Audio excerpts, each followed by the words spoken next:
A lot of this isn't going to make sense to you, and I'm sorry about that. I'm just going to start at the beginning, with the house.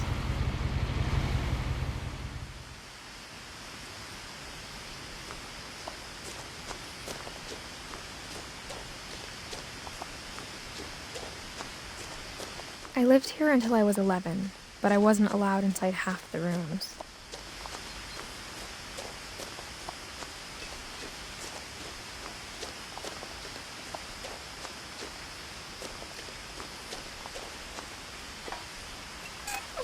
Inside the mailbox were bills from 7 years ago, marked urgent, open immediately.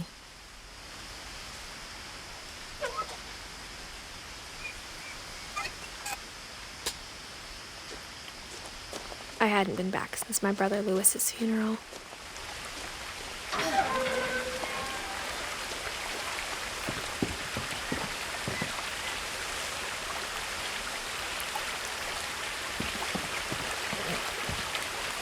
In her will, my mother left me a key, but didn't tell me what it unlocked. Maybe she thought I'd know, or she thought that the mystery would be enough to bring me back.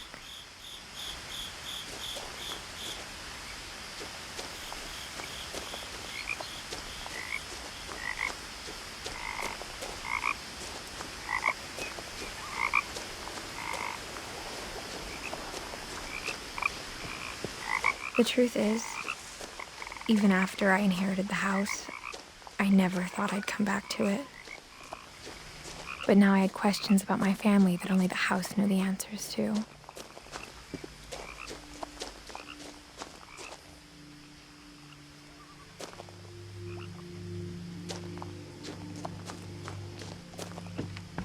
The woods around the house have always been uncomfortably silent, as if they're about to say something but never do.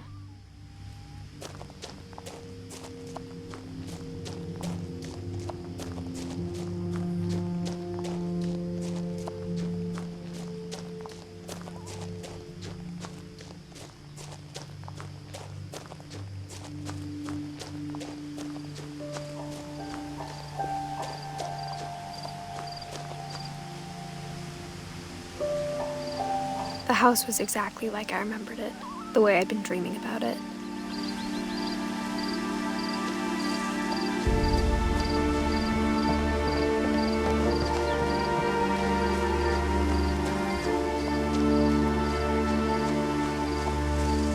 As a child, the house made me uncomfortable in a way I couldn't put into words.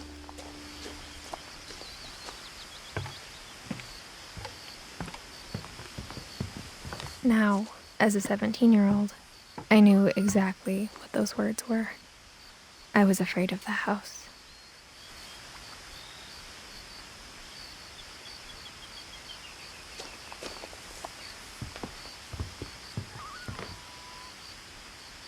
I hoped the key might unlock the front door. It didn't.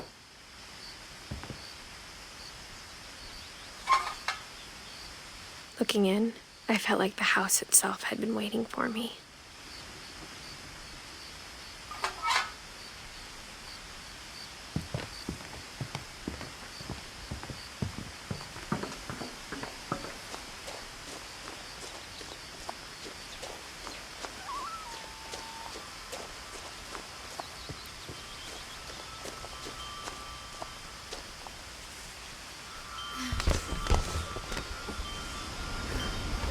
Crawling through the doggy door used to be a lot easier when I was 11.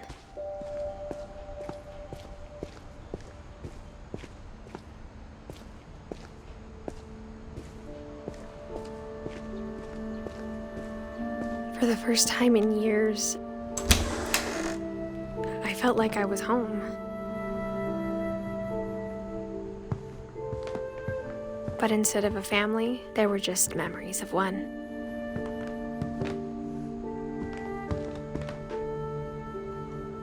Like how after Lewis started working at the cannery, we all got sick of eating salmon, except our cat, Molly.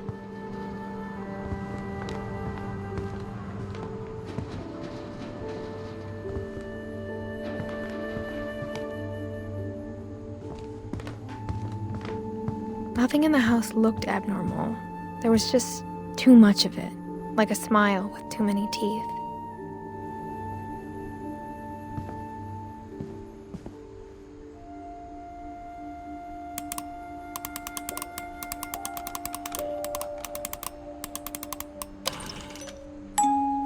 Great-Grandpa Sven built a music box for Barbara, along with the rest of the house.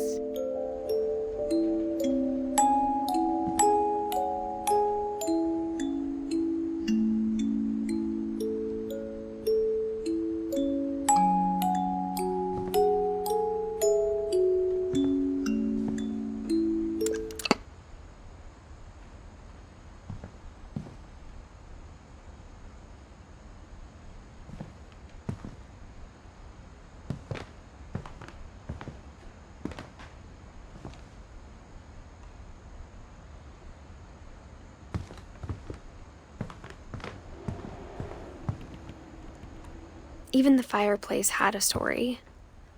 Edie told me the bricks came from the original house, after it sank.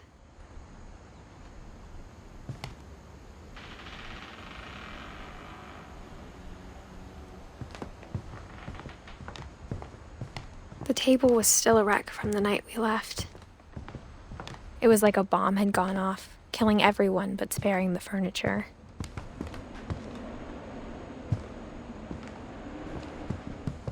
My mom was the only one of us who could imagine Great-Grandma Edie living in a nursing home.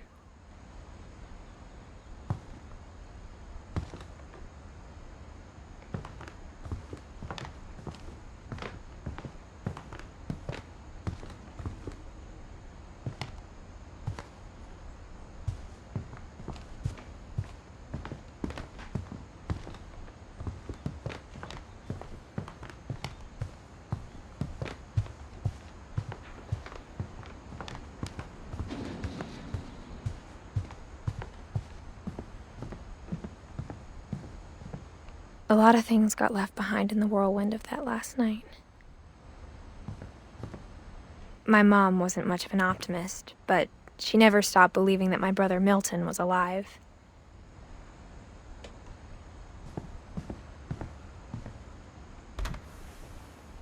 Edie told me once that every Finch who ever lived is buried somewhere in the library.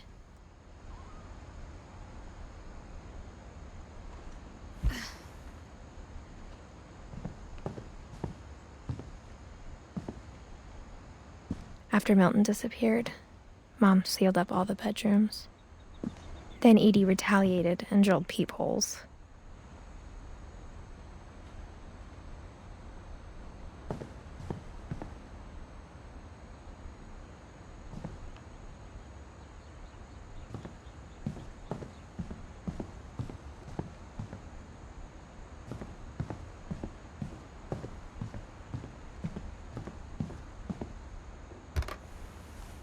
My Grandpa Sam spent 7 years sharing a room with his dead brother, Calvin.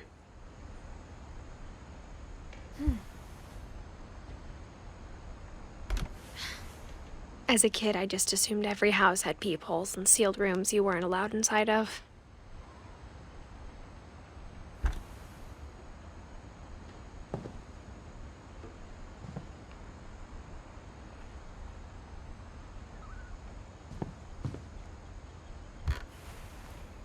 The last time I was in Edith Sr.'s room, I was 10 and she was painting my portrait.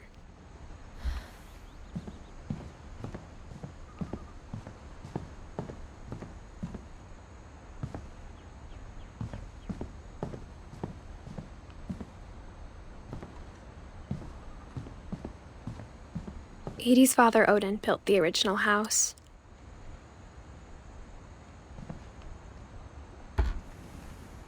Barbara was a child star for 2 years, until America grew out of it.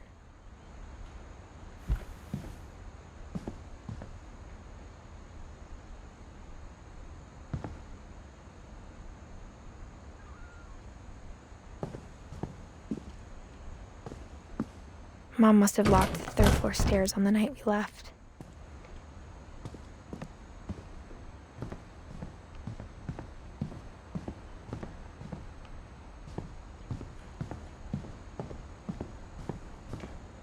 I spent a lot of time playing in Great Uncle Walter's room. I think my mom sometimes regretted not sealing it up.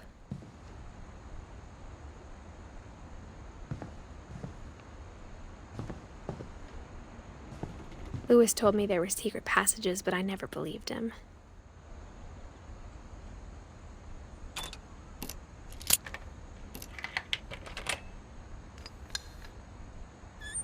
Turns out, my mom was really good at keeping secrets. Now it was time to find out what my mom had been afraid of.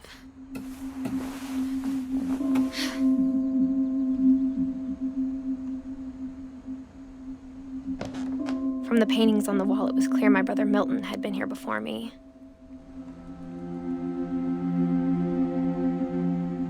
Reading this, maybe it sounds like I had a plan, but I had no idea what was behind that door.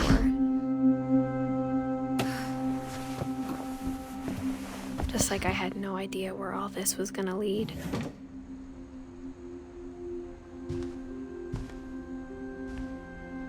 I grew up looking at Molly's room through the peephole. Molly's gerbil had a tiny bedroom with its own even tinier gerbil cage.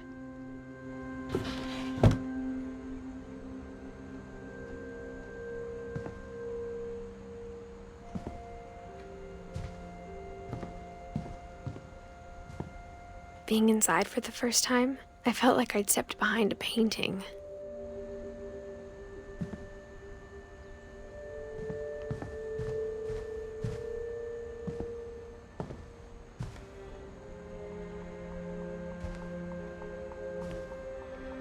I got the sense Edie had spent a lot of time here, before my mom sealed the doors.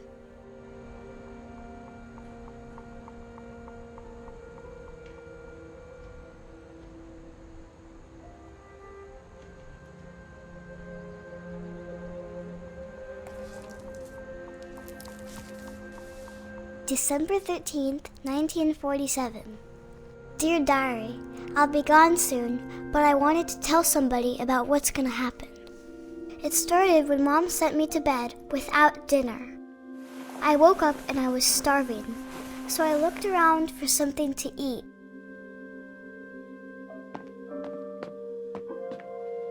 The gerbil food was dry, but I didn't mind it.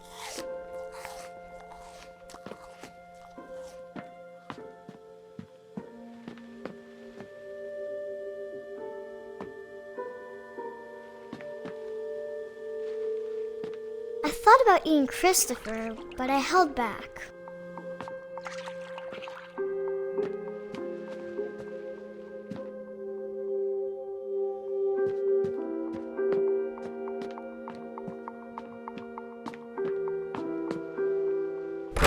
Mom, can I come out now? Sweetheart, it's late. Go to sleep. My Halloween candy was all gone.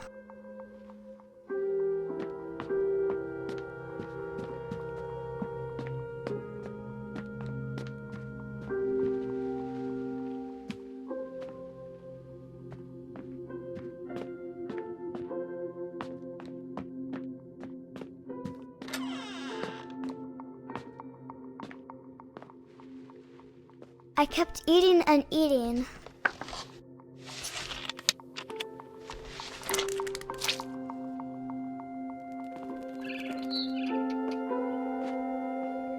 I ate a lot of things that night.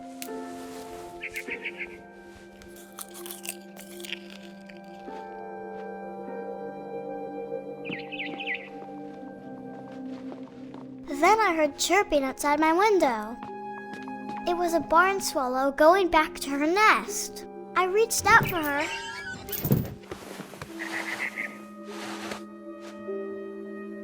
And suddenly, I was a cat.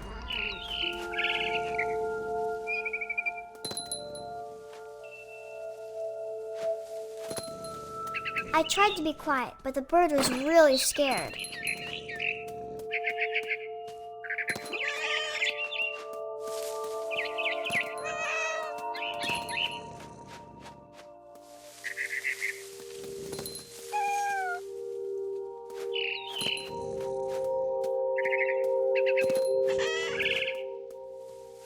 jumped and I almost got her.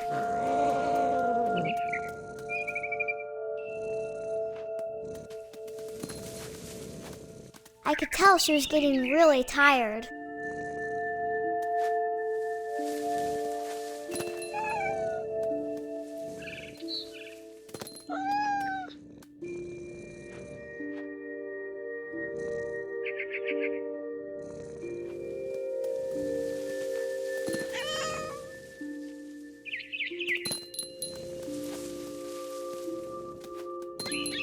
Now I was up in the big tree. I promised Dad I wouldn't climb it anymore. All I cared about was eating that mama bird.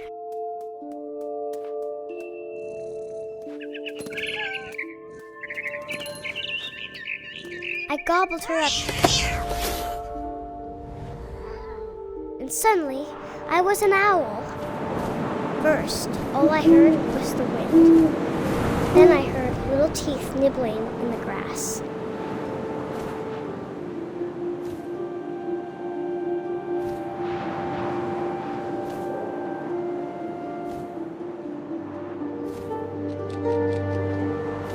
Rabbits.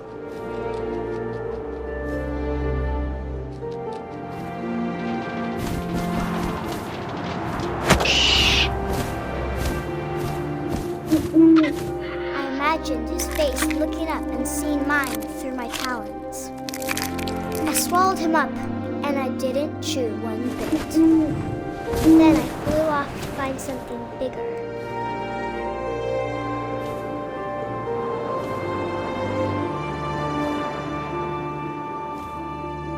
A mama rabbit.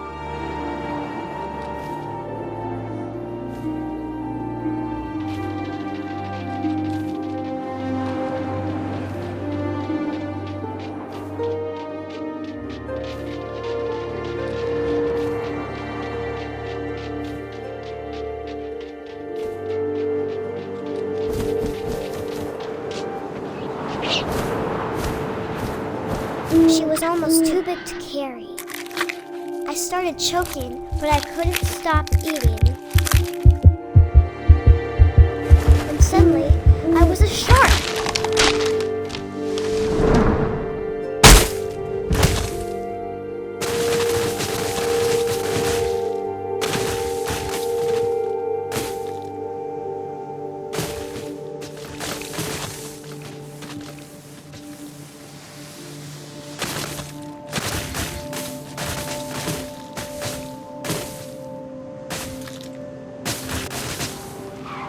I rolled off a cliff and into the ocean. Now, I was hungrier than ever.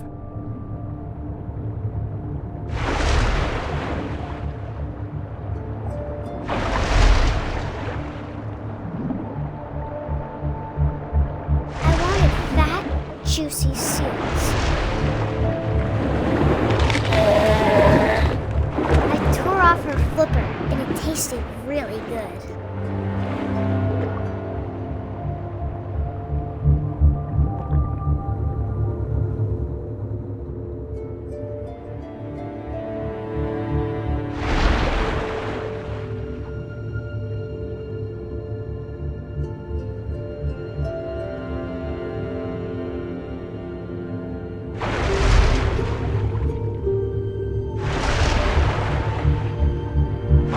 Grabbed on tight. But I was so hungry, I jumped out of the water.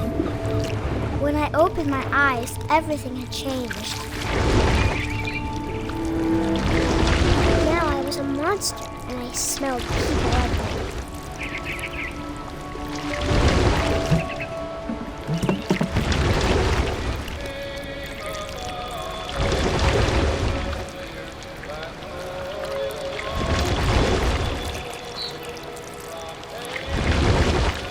I was big, but I moved real quiet.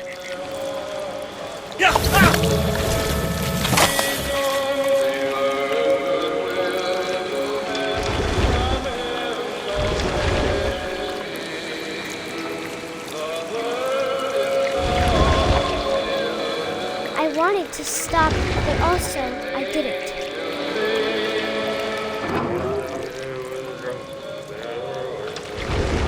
drunken sailor? What shall I do with a drunken sailor? His belly with a rusty razor, his belly with a rusty razor, his belly with a rusty razor. What shall I do with a drunken sailor? What shall I do with a drunken sailor? What shall I do with a drunken sailor?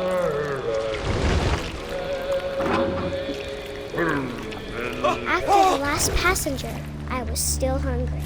And across the water, I smelled something new. Something I had to have, so I swam towards it. I slithered onto the sand, and the good smell went into an old pipe.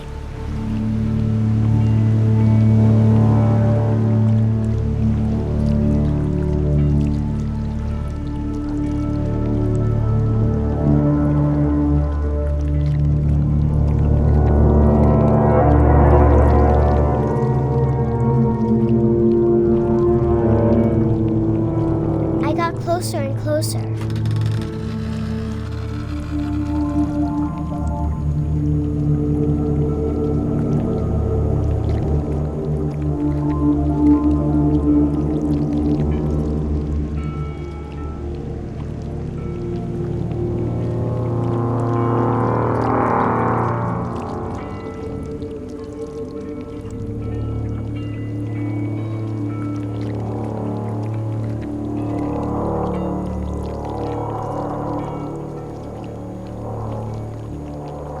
All of my stomach started growling.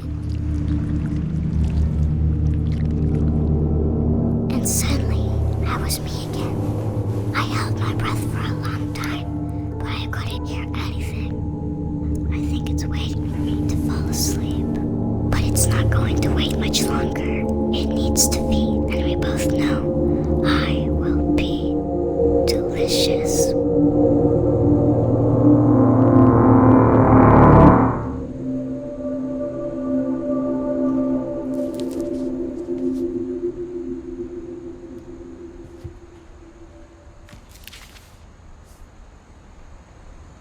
I'm not sure if I believed all of that, but I'm sure Edie would have.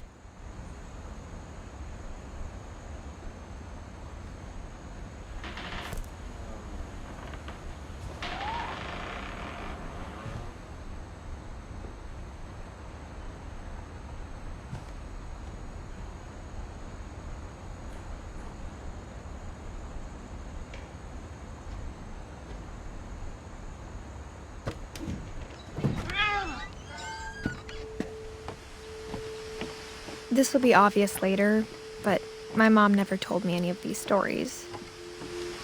Edie would have, but Mom didn't like bringing up the past. Though, when we adopted a stray kitten, she was the one who named it Molly. I spent a lot of time in Great-Grandma Edie's room. We got along, and it was a good place to hide from my mom.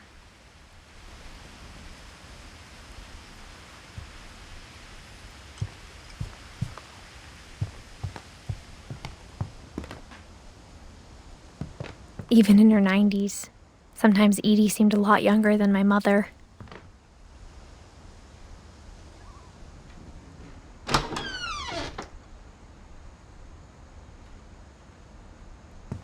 The only trace Grandpa Sam's first wife Kay left on the house was the pink bathroom.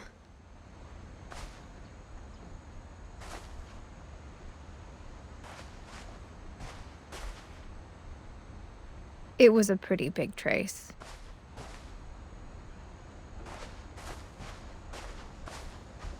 When Edie told people Sven was killed by a dragon, she could also have said he was building a dragon-shaped slide that collapsed.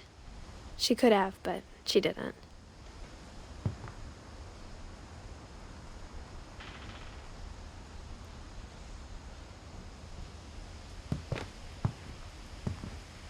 One summer, they evacuated the island, but Edie refused to go. For a few weeks, she was a celebrity.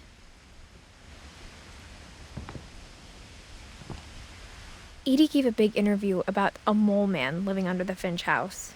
My mom was furious.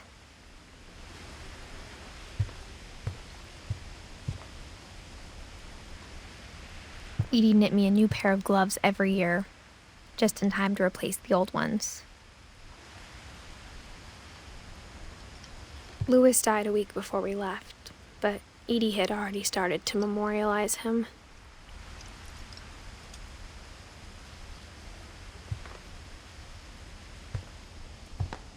Her room was like a museum.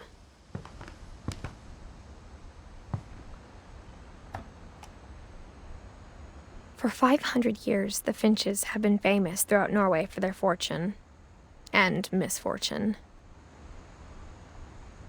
Odin Finch buries the latest victims of the family curse, his wife Ingeborg and their newborn son, Johan.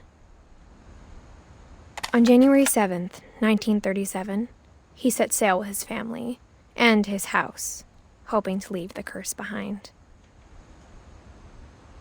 But 40-foot waves off the coast of Washington send the house and Odin to the bottom of the sea.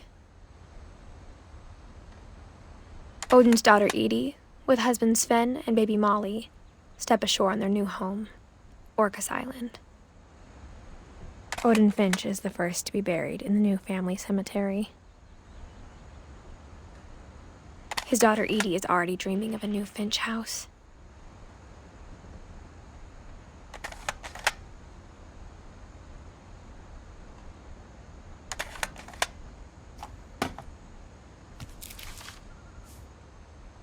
Whatever's wrong with this family, it goes back a long ways.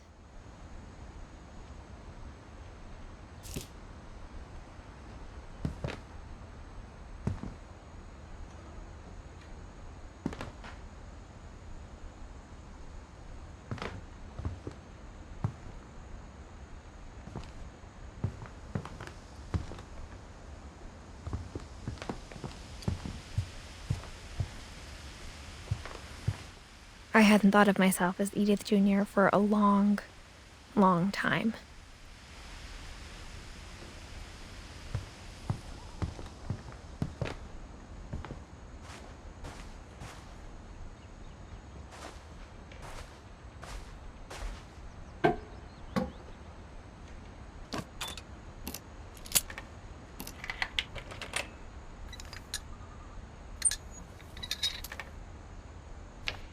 There's a secret in this bathroom. It's in the last place you would look.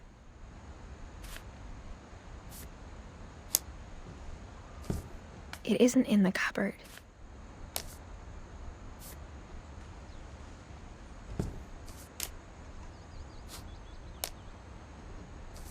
It's hidden in this book.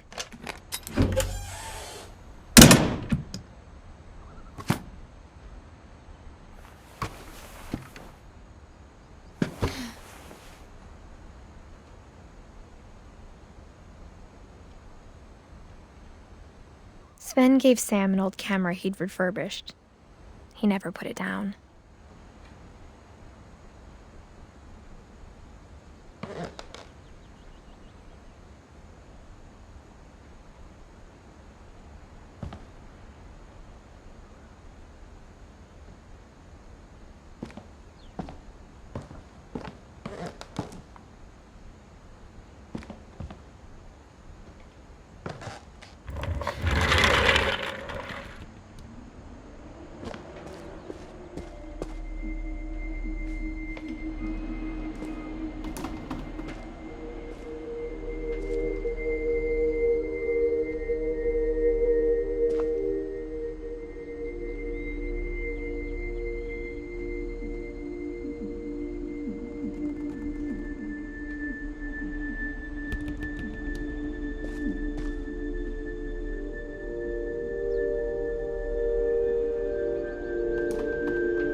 I knew Grandpa Sam had a twin.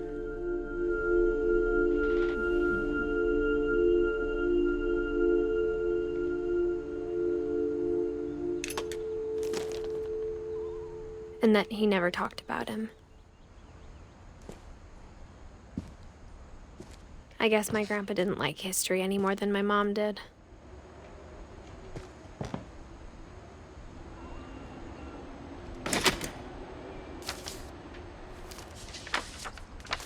How I Want to Remember My Brother by Sam Finch. The thing I remember is that when he made up his mind, that was it. My brother said he'd die before he ate another mushroom, and he did. At Barbara's funeral, we swore we'd never be afraid again, and he wasn't. I think Calvin always wanted to fly.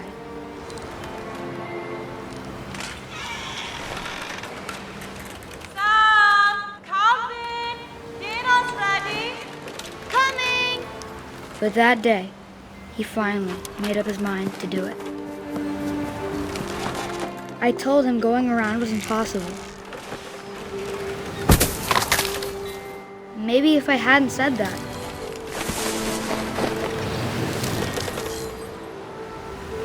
Calvin! I'm not gonna tell you again! maybe if the wind hadn't picked up, then maybe he'd still be here. But I doubt it. I think he'd already made up his mind. That's what I want to remember about my brother.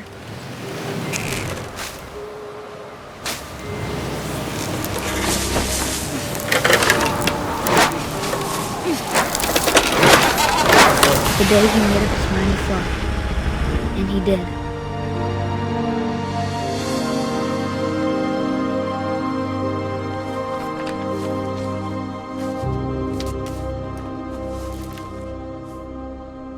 Calvin's story felt strangely familiar. When I was younger, I remember trying to do the exact same thing.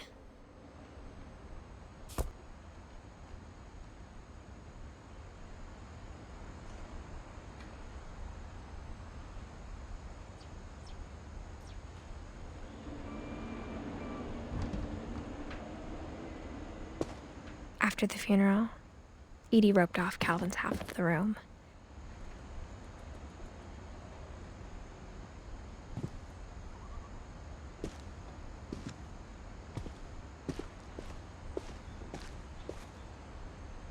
Mom said Grandpa Sam enlisted at 18 and never set foot in the room again.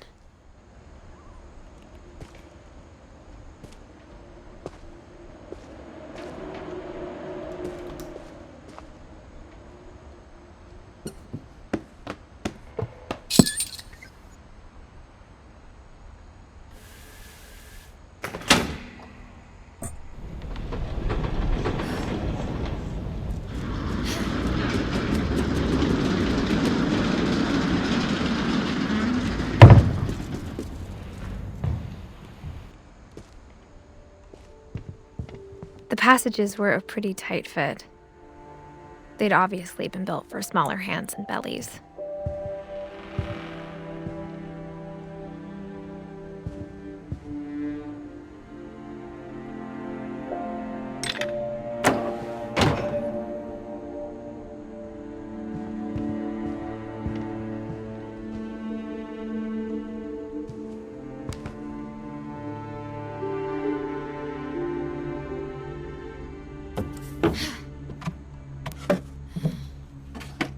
Growing up, I always thought of Barbara as a child star.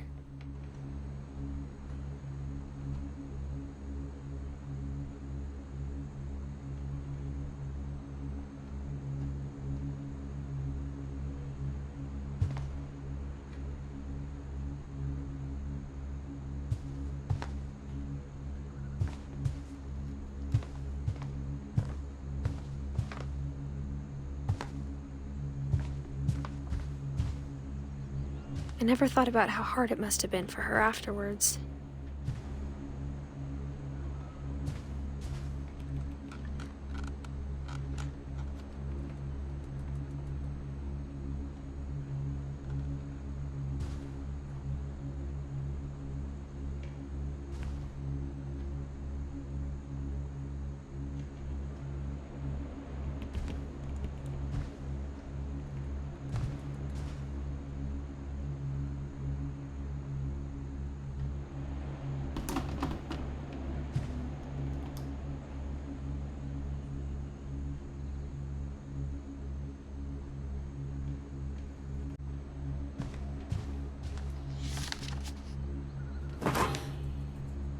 Of all the stories people wrote about Barbara's death, I'm surprised Edie saved this one.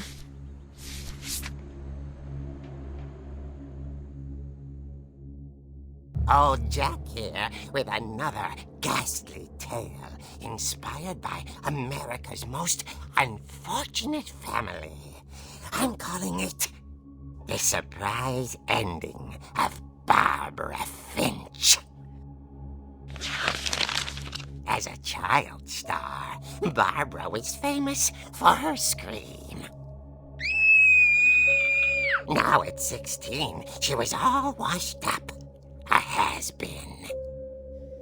But in a lucky break, she'd been asked to perform her signature scream at a local convention for monster movie fans. It was just the boost her career needed. Unfortunately, her scream hadn't aged well.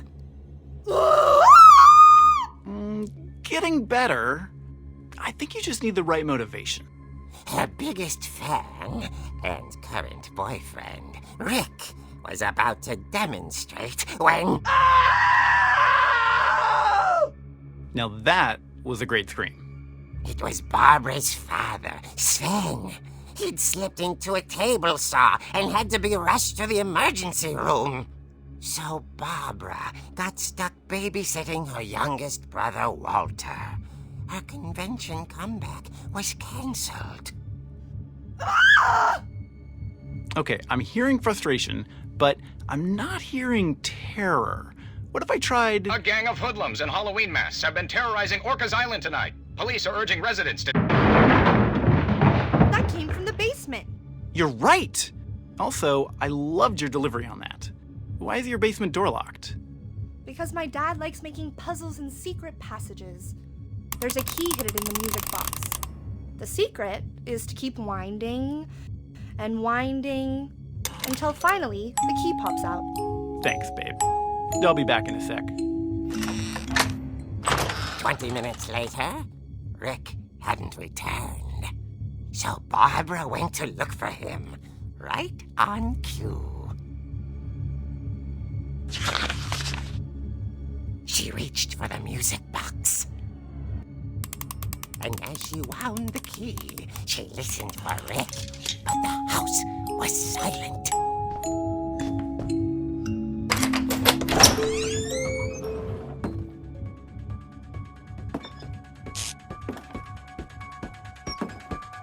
She found Rick's crutch and imagined the worst.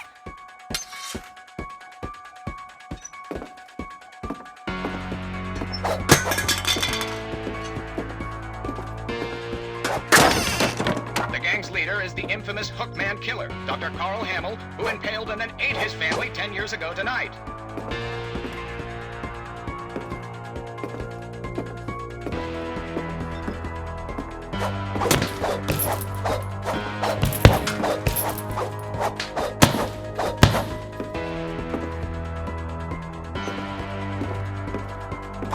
The old fridge rattled and grew still. Oh dear! Oh! Rick? Barb, relax. I was just trying to scare you to help you find your scream. Well, I'm not scared, Rick.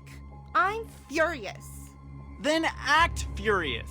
All I'm getting from you now is that you're hurt and confused and She threw him out, but she kept a little something to remember him by. Barb, have you seen my other crutch? And she was still holding it when she fell asleep watching the late picture show. Hours later... Barbara! Walter, what's going on up there? Ah! Okay, I'm coming up, but if this is a trick, you're dead, Walter.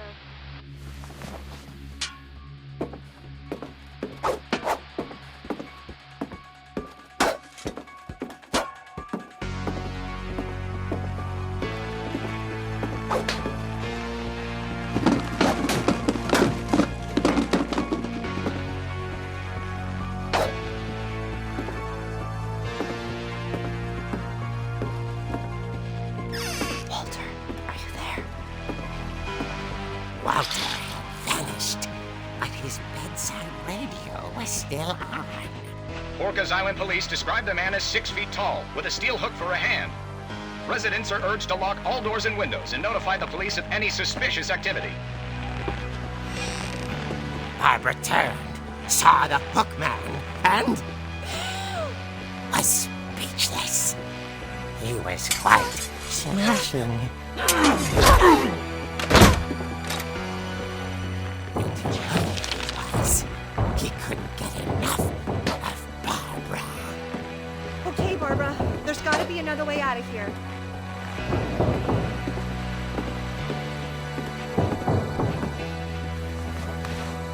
That night, she played her part beautifully.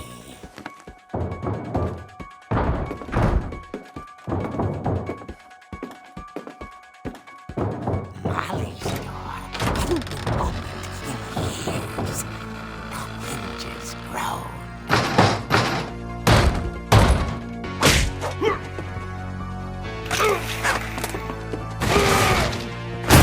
He wasn't moving, but she sensed the story might not be over yet.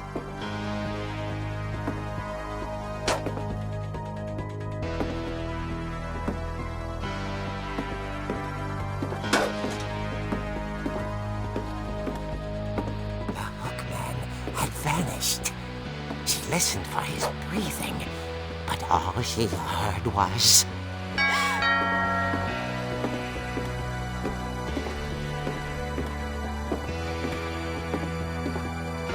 At the door, she heard whispering.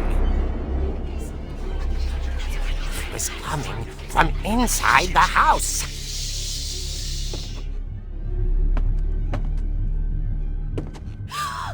Oh dear. The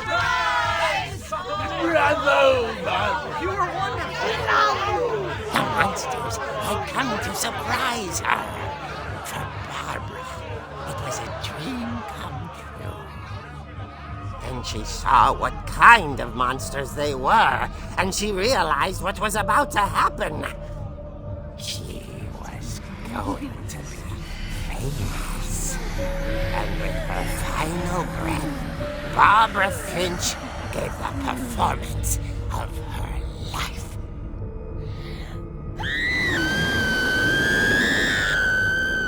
I wasn't there myself, but I hear Barbara was magnificent. Poor girl. She had a taste for stardom. But unfortunately, so did her fans. Of course, the police blamed it all on poor Rick, who disappeared the same night. And little Walter? Hiding under his bed the whole time. He took it all pretty hard, but that's another story. As for Barbara, tucked inside the music box was all they ever found of her. Her ear. Now that's what I call a real eerie tale.